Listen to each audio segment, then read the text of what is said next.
Here is how I transformed this sofa back to something that looks clean and smells beautiful.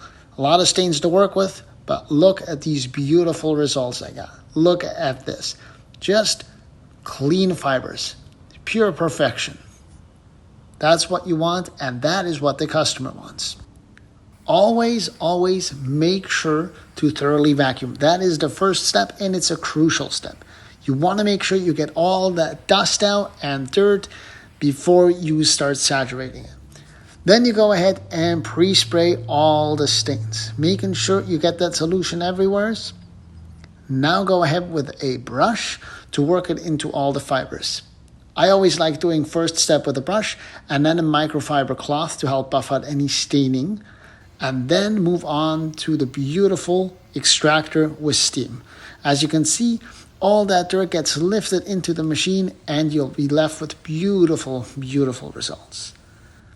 As you can see, this is all the dirty water that came out of it, so it definitely needed it. Here are the beautiful before and after shots.